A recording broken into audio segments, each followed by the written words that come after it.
श्री गणेशाय नमः। अध श्री संकटमोचन हनुमानाष्टकम्।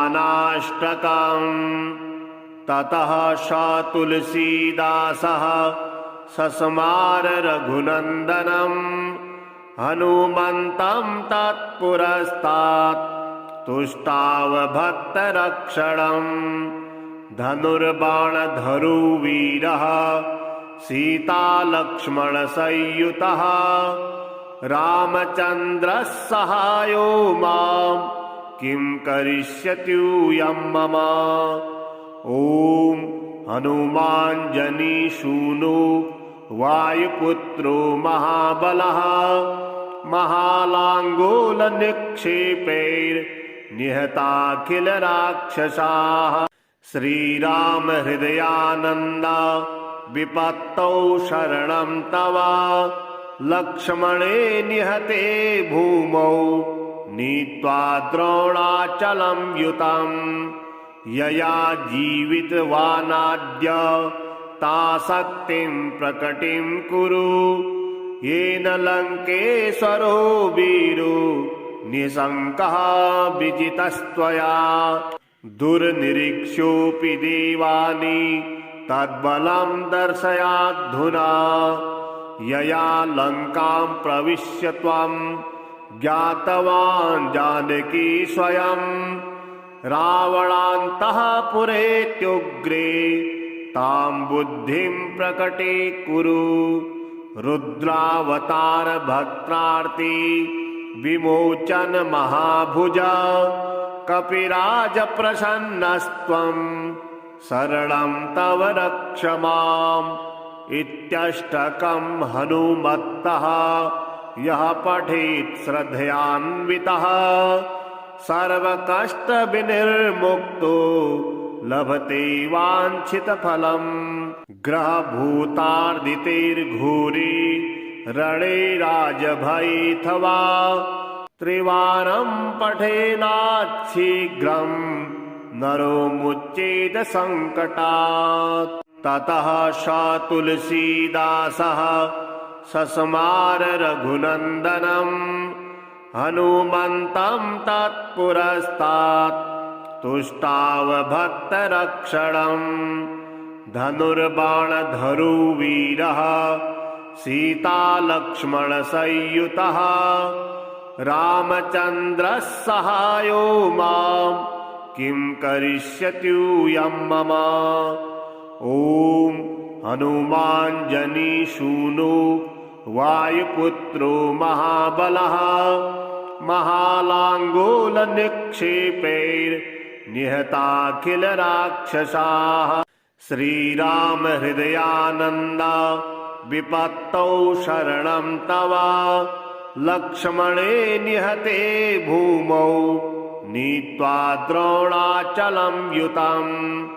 यया जीवितवानाद्य ताशक्तिं प्रकटिं कुरु येन लङ्केश्वरो वीरो निशङ्कः विजितस्त्वया। दुर्निरीक्ष्योऽपि देवानि तद्बलं दर्शयाद्धुना यया लङ्कां प्रविश्य त्वं ज्ञातवान् जानकी स्वयं। रावणान्तः पुरेत्युग्रे तां बुद्धिं प्रकटीकुरु रुद्रावतार भक्तार्ति विमोचन महाभुजा कपिराज प्रसन्नस्त्वं शरणं तव रक्ष माम्। इत्यष्टकं हनुमत्तः यः पठेत् श्रद्धयान्वितः सर्वकष्टविनिर्मुक्तो लभते वाञ्छितफलम्। ग्रहभूतार्दितैर्घोरे रणे राजभयेऽथवा त्रिवारं पठेनाच्छीघ्रं नरो मुच्येत सङ्कटात्। ततः स तुलसीदासः सस्मार रघुनन्दनम् हनुमन्तं तत्पुरस्तात् तुष्टाव भक्तरक्षणम्। धनुर्बाणधरुवीरः सीतालक्ष्मणसंयुतः रामचन्द्रः सहायो मां किं करिष्यत्यूयं मम। ॐ हनुमाञ्जनीसूनो वायुपुत्रो महाबलः महालाङ्गूलनिक्षेपैर्निहताखिलराक्षसाः। श्रीरामहृदयानन्द विपत्तौ शरणं तव लक्ष्मणे निहते भूमौ नीत्वा द्रोणाचलं युतम्। यया जीवितवानाद्य ताशक्तिं प्रकटिं कुरु येन लङ्केश्वरो वीरो निशङ्कः विजितस्त्वया। दुर्निरीक्ष्योऽपि देवानि तद्बलं दर्शयाद्धुना यया लङ्कां प्रविश्य त्वं ज्ञातवान् जानकी स्वयं। रावणान्तःपुरेत्युग्रे तां बुद्धिं प्रकटीकुरु रुद्रावतार भक्त्रार्ति विमोचन महाभुजा कपिराज प्रसन्नस्त्वं शरणं तव रक्ष माम्। इत्यष्टकं हनुमत्तः यः पठेत् श्रद्धयान्वितः सर्वकष्टविनिर्मुक्तो लभते वाञ्छितफलम्। ग्रहभूतार्दितेर्घोरे रणे राजभयेऽथवा त्रिवारं पठेनाच्छीघ्रं नरो मुच्येत सङ्कटात्। ततः स तुलसीदासः सस्मार रघुनन्दनं हनुमन्तं तत्पुरस्तात् तुष्टावभक्तरक्षणम्। धनुर्बाणधरुवीरः सीतालक्ष्मणसंयुतः रामचन्द्रः सहायो मां किं करिष्यत्यूयं मम। ॐ हनुमाञ्जनीसूनो वायुपुत्रो महाबलः महालाङ्गूलनिक्षेपैर्निहताखिलराक्षसाः। श्रीरामहृदयानन्द विपत्तौ शरणं तव लक्ष्मणे निहते भूमौ नीत्वा द्रोणाचलं युतम्। यया जीवितवानाद्य ताशक्तिं प्रकटिं कुरु येन लङ्केश्वरो वीरो निशङ्कः विजितस्त्वया। दुर्निरीक्ष्योऽपि देवानि तद्बलं दर्शयाद्धुना यया लङ्कां प्रविश्य त्वं ज्ञातवान् जानकी स्वयं। रावणान्तःपुरेत्युग्रे तां बुद्धिं प्रकटीकुरु रुद्रावतार भक्त्रार्ति विमोचन महाभुजा कपिराज प्रसन्नस्त्वं शरणं तव रक्ष माम्। इत्यष्टकं हनुमत्तः यः पठेत् श्रद्धयान्वितः सर्वकष्टविनिर्मुक्तो लभते वाञ्छितफलम्। ग्रहभूतार्दितेर्घोरे रणे राजभयेऽथवा त्रिवारं पठेनाच्छीघ्रं नरो मुच्येत सङ्कटात्। ततः स तुलसीदासः सस्मार रघुनन्दनं हनुमन्तं तत्पुरस्तात् तुष्टावभक्तरक्षणम्। धनुर्बाणधरुवीरः सीतालक्ष्मणसंयुतः रामचन्द्रः सहायो मां किं करिष्यत्यूयं मम। ॐ हनुमाञ्जनीसूनो वायुपुत्रो महाबलः महालाङ्गूलनिक्षेपैर्निहताखिलराक्षसाः। निहताखिलराक्षसाः। श्रीराम हृदयानन्द विपत्तौ शरणं तव। लक्ष्मणे निहते भूमौ नीत्वा द्रोणाचलं युतम्। यया जीवितवानाद्य ताशक्तिं प्रकटिं कुरु। येन लङ्केश्वरो वीरो निशङ्कः विजितस्त्वया। दुर्निरीक्ष्योऽपि देवानि तद्बलं दर्शयाद्धुना। यया लङ्कां प्रविश्य त्वं ज्ञातवान् जानकी स्वयं। रावणान्तःपुरेत्युग्रे तां बुद्धिं प्रकटीकुरु। रुद्रावतार भक्तार्ति विमोचन महाभुजा। कपिराज प्रसन्नस्त्वं शरणं तव रक्ष माम्। इत्यष्टकं हनुमत्तः यः पठेत् श्रद्धयान्वितः सर्वकष्टविनिर्मुक्तो लभते वाञ्छितफलम्। ग्रहभूतार्दितेर्घोरे रणे राजभयेऽथवा त्रिवारं पठेनाच्छीघ्रं नरो मुच्येत सङ्कटात्। ततः स तुलसीदासः सस्मार रघुनन्दनं हनुमन्तं तत्पुरस्तात् तुष्टाव भक्तरक्षणम्। धनुर्बाणधरो वीरः सीतालक्ष्मणसंयुतः रामचन्द्रः सहायो मां किं करिष्यत्यूयं मम। ॐ हनुमाञ्जनीसूनो वायुपुत्रो महाबलः महालाङ्गूलनिक्षेपैर्निहताखिलराक्षसाः।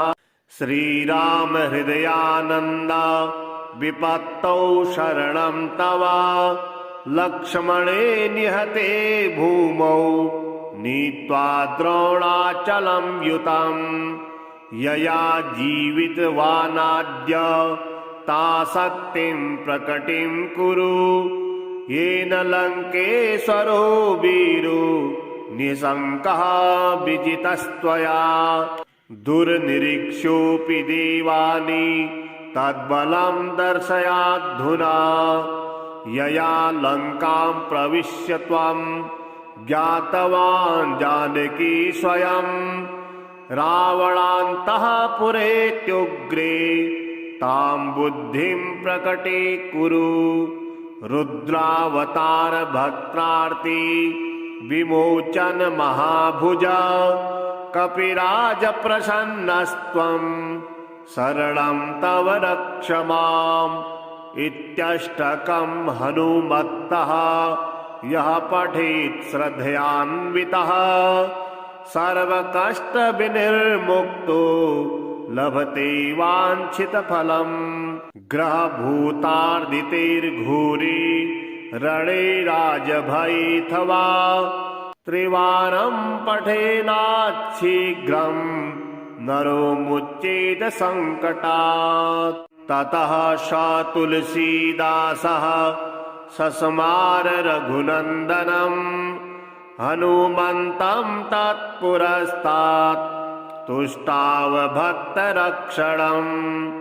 धनुर्बाणधरो वीरः सीतालक्ष्मणसंयुतः रामचन्द्रः सहायो मां किं करिष्यत्यूयं मम। ॐ हनुमाञ्जनीसूनो वायुपुत्रो महाबलः महालाङ्गूलनिक्षेपैर्निहताखिलराक्षसाः। श्रीराम हृदयानन्द विपत्तौ शरणं तव।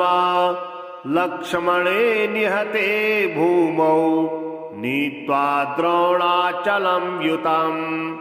यया जीवितवानाद्य ताशक्तिं प्रकटिं कुरु।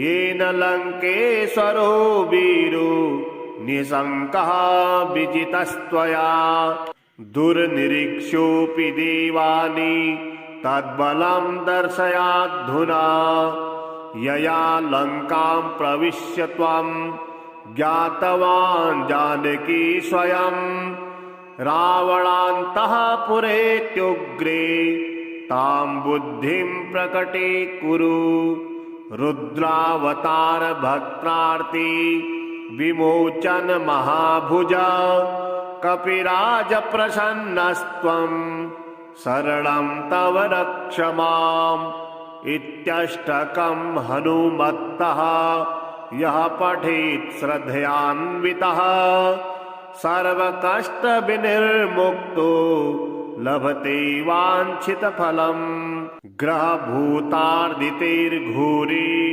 रणे राजभयेऽथवा त्रिवारं पठेनाच्छीघ्रं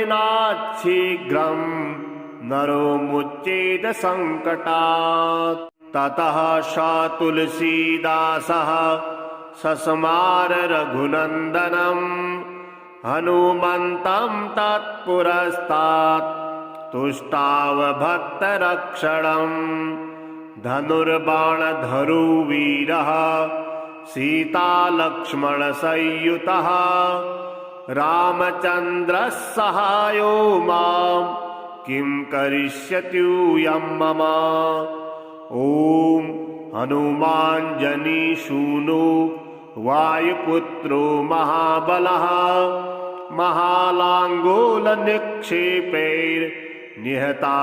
महालाङ्गूलनिक्षेपैर्निहताखिलराक्षसाः श्रीरामहृदयानन्द विपत्तौ शरणं तव लक्ष्मणे निहते भूमौ नीत्वा द्रोणाचलं युतम् यया जीवितवानाद्य ताशक्तिं प्रकटिं कुरु येन लङ्केश्वरो वीरो निशङ्कः विजितस्त्वया दुर्निरीक्ष्योऽपि देवानि तद्बलं दर्शयाद्धुना यया लङ्कां प्रविश्य त्वं ज्ञातवान् जानकी स्वयं रावणान्तःपुरेत्युग्रे तां बुद्धिं प्रकटीकुरु रुद्रावतार भक्तार्ति विमोचन महाभुजा कपिराज प्रसन्नस्त्वं शरणं तव रक्ष माम् इत्यष्टकं हनुमत्तः यः पठेत् श्रद्धयान्वितः सर्वकष्टविनिर्मुक्तो लभते वाञ्छितफलम् ग्रहभूतार्दितेर्घोरे रणे राजभयेऽथवा त्रिवारं पठेनाच्छीघ्रं नरो मुच्येत सङ्कटात् ततः स तुलसीदासः सस्मार रघुनन्दनं हनुमन्तं तत्पुरस्तात् तुष्टाव भक्तरक्षणम् धनुर्बाणधरो वीरः सीतालक्ष्मणसंयुतः रामचन्द्रः सहायो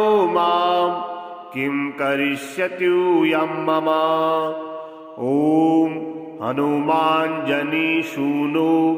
वायुपुत्रो महाबलः महालाङ्गूलनिक्षेपैर्निहताखिलराक्षसाः श्रीरामहृदयानन्द विपत्तौ शरणं तव लक्ष्मणे निहते भूमौ नीत्वा द्रोणाचलं युतम् यया जीवितवानाद्य ताशक्तिं प्रकटिं कुरु येन लङ्केश्वरो वीरो निशङ्कः विजितस्त्वया दुर्निरीक्ष्योऽपि देवानि तद्बलं दर्शयाद्धुना यया लङ्कां प्रविश्य त्वं ज्ञातवान् जानकी स्वयं रावणान्तःपुरेत्युग्रे तां बुद्धिं प्रकटीकुरु। रुद्रावतार भक्तार्ति विमोचन महाभुजा कपिराज प्रसन्नस्त्वं शरणं तव रक्ष माम्। इत्यष्टकं हनुमत्तः यः पठेत् श्रद्धयान्वितः सर्वकष्टविनिर्मुक्तो लभते वाञ्छितफलम्। ग्रहभूतार्दितेर्घोरे रणे राजभयेऽथवा त्रिवारं पठेनाच्छीघ्रं नरो मुच्येत सङ्कटात्। ततः स तुलसीदासः सस्मार रघुनन्दनम् हनुमन्तं तत्पुरस्तात् तुष्टाव भक्तरक्षणम्। धनुर्बाणधरो वीरः सीतालक्ष्मणसंयुतः रामचन्द्रः सहायो मां किं करिष्यत्यूयं मम। ॐ हनुमाञ्जनीसूनो वायुपुत्रो महाबलः महालाङ्गूलनिक्षेपैर्निहताखिलराक्षसाः। श्रीरामहृदयानन्द विपत्तौ शरणं तव लक्ष्मणे निहते भूमौ नीत्वा द्रोणाचलं युतम्। यया जीवितवानाद्य ताशक्तिं प्रकटिं कुरु येन लङ्केश्वरो वीरो निशङ्कः विजितस्त्वया। दुर्निरीक्ष्योऽपि देवानि तद्बलं दर्शयाद्धुना यया लङ्कां प्रविश्य त्वं ज्ञातवान् जानकी स्वयं। रावणान्तःपुरेत्युग्रे तां बुद्धिं प्रकटीकुरु। रुद्रावतार भक्तार्ति विमोचन महाभुजा कपिराज प्रसन्नस्त्वं शरणं तव रक्ष माम्। इत्यष्टकं हनुमत्तः यः पठेत् श्रद्धयान्वितः सर्वकष्टविनिर्मुक्तो लभते वाञ्छितफलम्। ग्रहभूतार्दितेर्घोरे रणे राजभयेऽथवा त्रिवारं पठेनाच्छीघ्रं नरो मुच्येत सङ्कटात्। ततः स तुलसीदासः सस्मार रघुनन्दनम् हनुमन्तं तत्पुरस्तात् तुष्टाव भक्तरक्षणम्। धनुर्बाणधरो वीरः सीतालक्ष्मणसंयुतः रामचन्द्रः सहायो मां किं करिष्यत्यूयं मम। ॐ हनुमाञ्जनीसूनो वायुपुत्रो महाबलः महालाङ्गूलनिक्षेपैर्निहताखिलराक्षसाः। श्रीरामहृदयानन्द विपत्तौ शरणं तव लक्ष्मणे निहते भूमौ नीत्वा द्रोणाचलं युतम्। यया जीवितवानाद्य ताशक्तिं प्रकटिं कुरु येन लङ्केश्वरो वीरो निशङ्कः विजितस्त्वया। दुर्निरीक्ष्योऽपि देवानि तद्बलं दर्शयाद्धुना यया लङ्कां प्रविश्य त्वं ज्ञातवान् जानकी स्वयं। रावणान्तःपुरेत्युग्रे तां बुद्धिं प्रकटीकुरु। रुद्रावतार भक्तार्ति विमोचन महाभुजा कपिराज प्रसन्नस्त्वं शरणं तव रक्ष माम्। इत्यष्टकं हनुमत्तः यः पठेत् श्रद्धयान्वितः सर्वकष्टविनिर्मुक्तो लभते वाञ्छितफलम्। ग्रहभूतार्दितेर्घोरे रणे राजभयेऽथवा त्रिवारं पठेनाच्छीघ्रं नरो मुच्येत सङ्कटात्। ततः स तुलसीदासः सस्मार रघुनन्दनम् हनुमन्तं तत्पुरस्तात् तुष्टाव भक्तरक्षणम्। धनुर्बाणधरो वीरः सीतालक्ष्मणसंयुतः रामचन्द्रः सहायो मां किं करिष्यत्यूयं मम।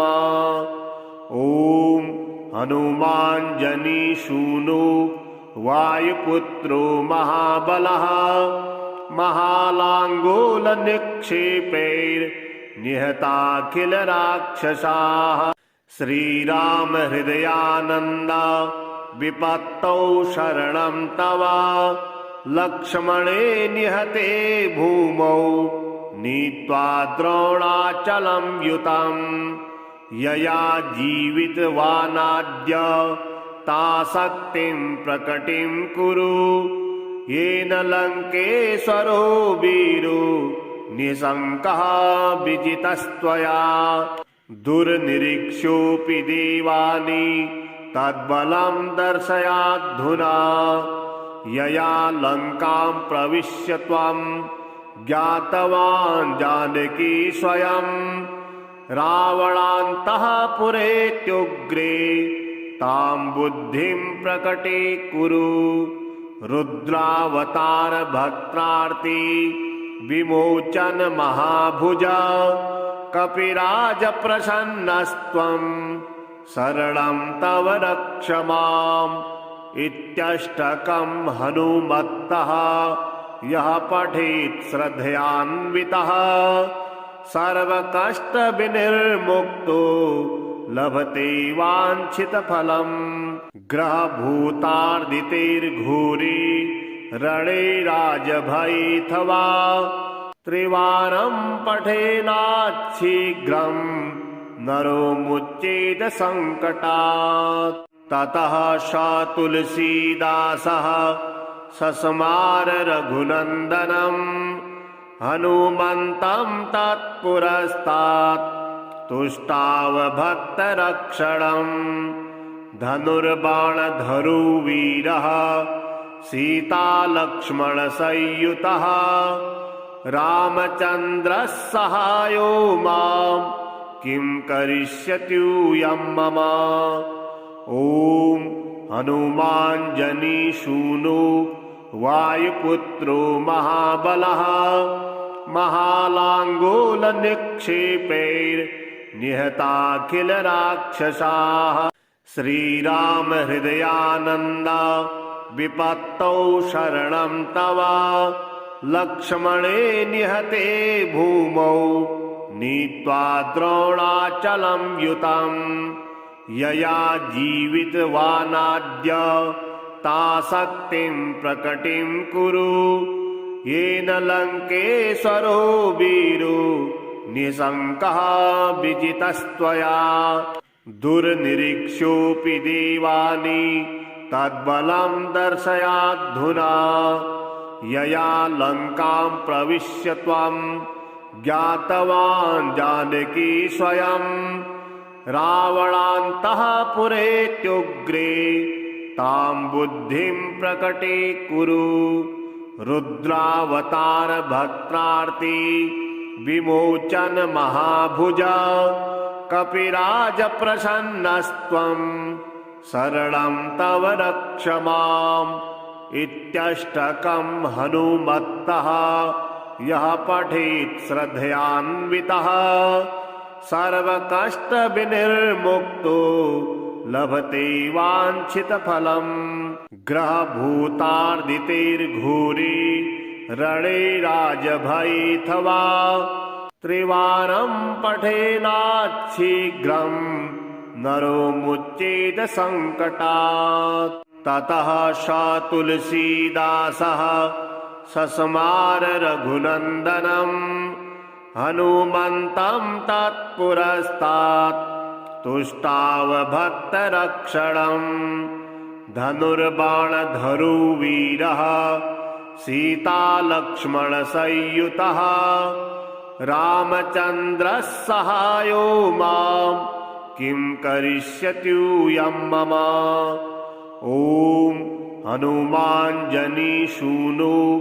वायुपुत्रो महाबलः महालाङ्गूलनिक्षेपैर्निहताखिलराक्षसाः श्रीरामहृदयानन्द विपत्तौ शरणं तव लक्ष्मणे निहते भूमौ नीत्वा द्रोणाचलं युतं यया जीवितवानाद्य ताशक्तिं प्रकटिं कुरु येन लङ्केश्वरो वीरो निशङ्कः विजितस्त्वया दुर्निरीक्ष्योऽपि देवानि तद्बलं दर्शयाद्धुना यया लङ्कां प्रविश्य त्वं ज्ञातवान् जानकी स्वयं रावणान्तःपुरेत्युग्रे तां बुद्धिं प्रकटीकुरु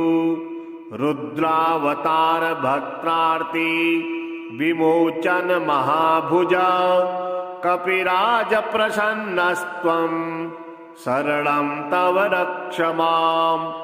इत्यष्टकं हनुमत्तः यः पठेत् श्रद्धयान्वितः सर्वकष्टविनिर्मुक्तो लभते वाञ्छितफलम्।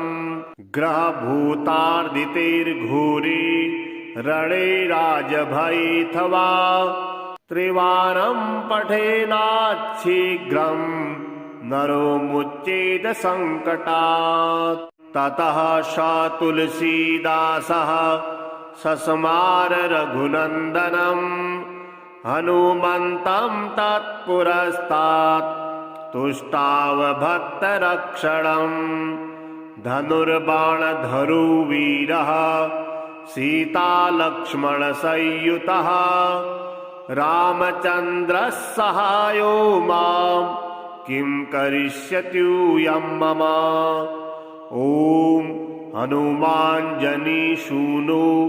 वायुपुत्रो महाबलः महालाङ्गूलनिक्षेपैर्निहताखिलराक्षसाः श्रीरामहृदयानन्द विपत्तौ शरणं तव लक्ष्मणे निहते भूमौ नीत्वा द्रोणाचलं युतं यया जीवितवानाद्य ताशक्तिं प्रकटिं कुरु येन लङ्केश्वरो वीरो निशङ्कः विजितस्त्वया दुर्निरीक्ष्योऽपि देवानि तद्बलं दर्शयाद्धुना यया लङ्कां प्रविश्य त्वं ज्ञातवान् जानकी स्वयं रावणान्तःपुरेत्युग्रे तां बुद्धिं प्रकटीकुरु रुद्रावतार भक्तार्ति विमोचन महाभुजा कपिराज प्रसन्नस्त्वं शरणं तव रक्ष माम्। इत्यष्टकं हनुमत्तः यः पठेत् श्रद्धयान्वितः सर्वकष्टविनिर्मुक्तो लभते वाञ्छितफलम्। ग्रहभूतार्दितेर्घोरे रणे राजभयेऽथवा त्रिवारं पठेनाच्छीघ्रं नरो मुच्येत सङ्कटात्। ततः स तुलसीदासः सस्मार रघुनन्दनं हनुमन्तं तत्पुरस्तात् तुष्टावभक्तरक्षणं धनुर्बाणधरुवीरः सीतालक्ष्मणसंयुतः रामचन्द्रः सहायो मां किं करिष्यत्यूयं मम।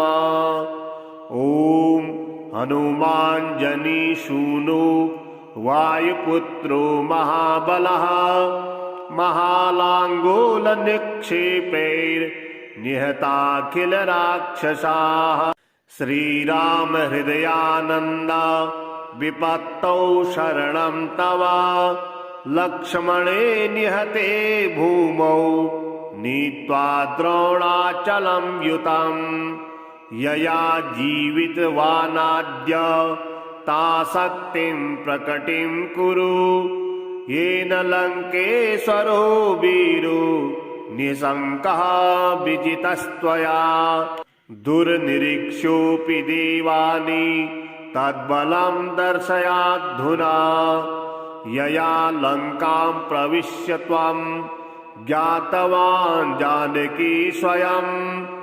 रावणान्तःपुरेत्युग्रे तां बुद्धिं प्रकटीकुरु रुद्रावतार भक्त्रार्ति विमोचन महाभुजा कपिराज प्रसन्नस्त्वं शरणं तव रक्ष माम् इत्यष्टकं हनुमत्तः यः पठेत् श्रद्धयान्वितः सर्वकष्टविनिर्मुक्तो लभते वाञ्छितफलम् ग्रहभूतार्दितेर्घोरे रणे राजभयेऽथवा त्रिवारं पठेनाच्छीघ्रं नरो मुच्येत सङ्कटात् ततः स तुलसीदासः सस्मार रघुनन्दनम् हनुमन्तं तत्पुरस्तात्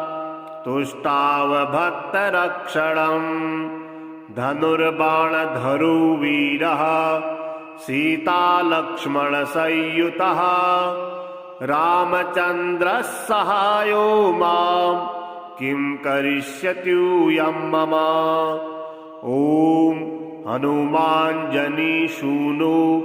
वायुपुत्रो महाबलः महालाङ्गूलनिक्षेपैर्निहताखिलराक्षसाः श्रीराम हृदयानन्द विपत्तौ शरणं तव लक्ष्मणे निहते भूमौ नीत्वा द्रोणाचलं युतम् यया जीवितवानाद्य ताशक्तिं प्रकटिं कुरु येन लङ्केश्वरो वीरो निशङ्कः विजितस्त्वया दुर्निरीक्ष्योऽपि देवानि तद्बलं दर्शयाद्धुना यया लङ्कां प्रविश्य त्वं ज्ञातवान् जानकी स्वयं रावणान्तःपुरेत्युग्रे तां बुद्धिं प्रकटीकुरु रुद्रावतार भक्त्रार्ति विमोचन महाभुजा कपिराज प्रसन्नस्त्वं शरणं तव रक्ष माम् इत्यष्टकं हनुमत्तः यः पठेत् श्रद्धयान्वितः सर्वकष्टविनिर्मुक्तो लभते वाञ्छितफलम् ग्रहभूतार्दितेर्घोरे रणे राजभयेऽथवा त्रिवारं पठेनाच्छीघ्रं नरो मुच्येत सङ्कटात् ततः स तुलसीदासः सस्मार रघुनन्दनम् हनुमन्तं तत्पुरस्तात् तुष्टाव भक्तरक्षणम् धनुर्बाणधरो वीरः सीतालक्ष्मणसंयुतः रामचन्द्रः सहायो मां किं करिष्यत्यूयं मम ॐ हनुमाञ्जनिसूनो वायुपुत्रो महाबलः महालाङ्गूलनिक्षेपैर्निहताखिलराक्षसाः श्रीराम हृदयानन्द विपत्तौ शरणं तव लक्ष्मणे निहते भूमौ नीत्वा द्रोणाचलं युतम् यया जीवितवानाद्य ताशक्तिं प्रकटिं कुरु येन लङ्केश्वरो वीरो निशङ्कः विजितस्त्वया दुर्निरीक्ष्योऽपि देवानि तद्बलं दर्शयाद्धुना यया लङ्कां प्रविश्य त्वं ज्ञातवान् जानकी स्वयं रावणान्तःपुरेत्युग्रे तां बुद्धिं प्रकटीकुरु रुद्रावतार भक्तार्ति विमोचन महाभुजा कपिराज प्रसन्नस्त्वं शरणं तव रक्ष माम् इत्यष्टकं हनुमत्तः यः पठेत् श्रद्धयान्वितः सर्वकष्टविनिर्मुक्तो लभते वाञ्छितफलम् ग्रहभूतार्दितेर्घोरे रणे राजभयेऽथवा त्रिवारं पठेनाच्छीघ्रं नरो मुच्येत सङ्कटात् ततः स तुलसीदासः सस्मार रघुनन्दनं हनुमन्तं तत्पुरस्तात् तुष्टाव भक्तरक्षणं धनुर्बाणधरो वीरः सीतालक्ष्मणसंयुतः रामचन्द्रः सहायो मां किं करिष्यत्यूयं मम ॐ हनुमाञ्जनीसूनो वायुपुत्रो महाबलः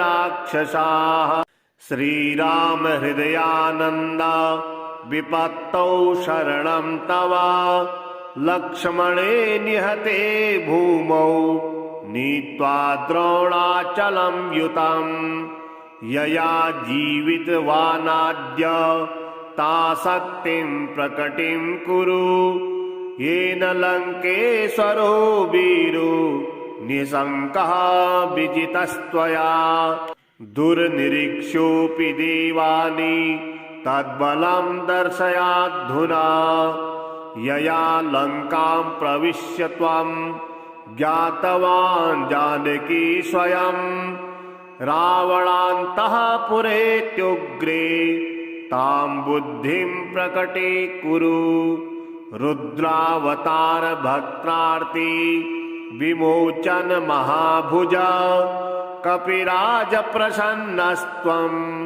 शरणं तव रक्ष माम् इत्यष्टकं हनुमत्तः यः पठेत् श्रद्धयान्वितः सर्वकष्टविनिर्मुक्तो लभते वाञ्छितफलम् ग्रहभूतार्दितेर्घोरे रणे राजभयेऽथवा त्रिवारं पठेनाच्छीघ्रं नरो मुच्येत सङ्कटात् ततः स तुलसीदासः सस्मार रघुनन्दनं हनुमन्तं तत्पुरस्तात् तुष्टाव भक्तरक्षणं धनुर्बाणधरो वीरः सीतालक्ष्मणसंयुतः रामचन्द्रः सहायो मां किं करिष्यत्यूयं मम ॐ हनुमाञ्जनीसूनो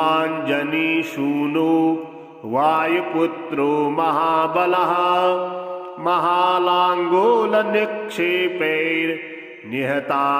महालाङ्गूलनिक्षेपैर्निहताखिलराक्षसाः श्रीराम हृदयानन्द विपत्तौ शरणं तव लक्ष्मणे निहते भूमौ नीत्वा द्रोणाचलं युतम् यया जीवितवानाद्य ताशक्तिं प्रकटिं कुरु येन लङ्केश्वरो वीरो निशङ्कः विजितस्त्वया दुर्निरीक्ष्योऽपि देवानि तद्बलं दर्शयाद्धुना यया लङ्कां प्रविश्य त्वं ज्ञातवान् जानकी स्वयं रावणान्तःपुरेत्युग्रे तां बुद्धिं प्रकटीकुरु रुद्रावतार भक्त्रार्ति विमोचन महाभुजा कपिराज प्रसन्नस्त्वं शरणं तव रक्ष माम् इत्यष्टकं हनुमत्तः यः पठेत् श्रद्धयान्वितः सर्वकष्टविनिर्मुक्तो लभते वाञ्छितफलम् ग्रहभूतार्दितेर्घोरे रणे राजभयेऽथवा त्रिवारं पठेनाच्छीघ्रं नरो मुच्येत सङ्कटात् ततः स तुलसीदासः सस्मार रघुनन्दनं हनुमन्तं तत्पुरस्तात् तुष्टाव भक्तरक्षणं धनुर्बाणधरुवीरः सीतालक्ष्मणसंयुतः रामचन्द्रः सहायो मां किं करिष्यत्यूयं मम ॐ हनुमाञ्जनीसूनो वायुपुत्रो महाबलः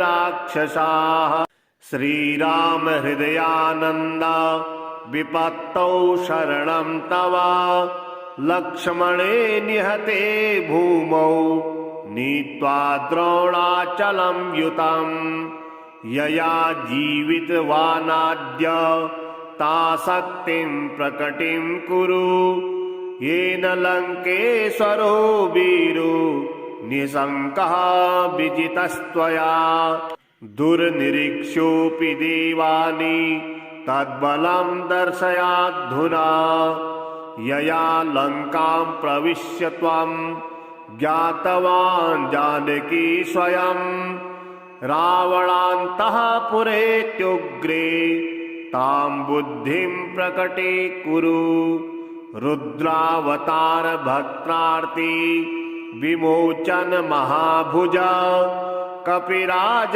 प्रसन्नस्त्वं शरणं तव रक्ष माम् इत्यष्टकं हनुमत्तः यः पठेत् श्रद्धयान्वितः सर्वकष्टविनिर्मुक्तो लभते वाञ्छितफलम् ग्रहभूतार्दितेर्घोरे रणे राजभयेऽथवा त्रिवारं पठेनाच्छीघ्रं नरो मुच्येत सङ्कटात् ततः स तुलसीदासः सस्मार रघुनन्दनं हनुमन्तं तत्पुरस्तात् तुष्टाव भक्तरक्षणं